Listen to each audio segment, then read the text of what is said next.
திரு விஜய் அவர்கள் மட்டுமல்ல, தாவேகாவுடைய கொள்கை பரப்பு பொதுச் செயலாளர் கூடிய திரு அருண்ராஜ் அவர்கள் இப்பொழுது ஐஆர்எஸ் பொறுப்பிலிருந்து விலகி தாவேகாவில் இணைந்தவர்.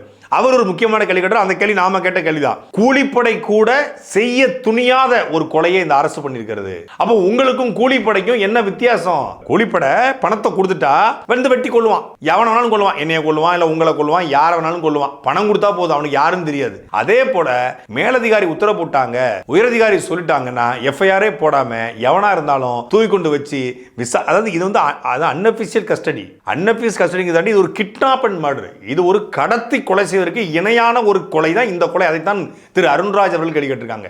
இந்த வழக்குல தாவேகாவுடைய இந்த அழுத்தம் என்பது உண்மையிலே இந்த வழக்கிற்கு அடுத்த கட்டத்துக்கு போகிறதுக்கு உதவும். ஏன்னா அண்ணன் சீமான் அவர்கள் கொடுத்த அழுத்தத்தின் அடிப்படையில் தான் குறைந்தபட்சம் இந்த அரசு வந்து நீதிமன்றங்களில் போய் நாங்கள் வந்து ஏதாவது ஒன்று பண்றோம் அப்படிங்கிற மாதிரி முறையிடுறாங்க. ஒரு பக்கம் அண்ணன் சீமானுடைய ஆர்ப்பாட்டம், இன்னொரு பக்கம் தாவேகாவோட ஆர்ப்பாட்டம் என்பது எதிர்கட்சிகள் தொடர்ச்சியாக போராடும் போது தான் இந்த வழக்கில் குறைந்தபட்ச நியாயம் கிடைப்பதற்கான வாய்ப்புகள். ஏன்னா இந்த வழக்கை எந்த அளவுக்கு ஊத்தி மூட முடியுமோ அந்த அளவுக்கு ஊத்தி முடுக்கான எல்லா வேலைகளிலும் இந்த அரசு ஆரம்பத்திலிருந்து இயங்கிக் கொண்டிருக்கிறது.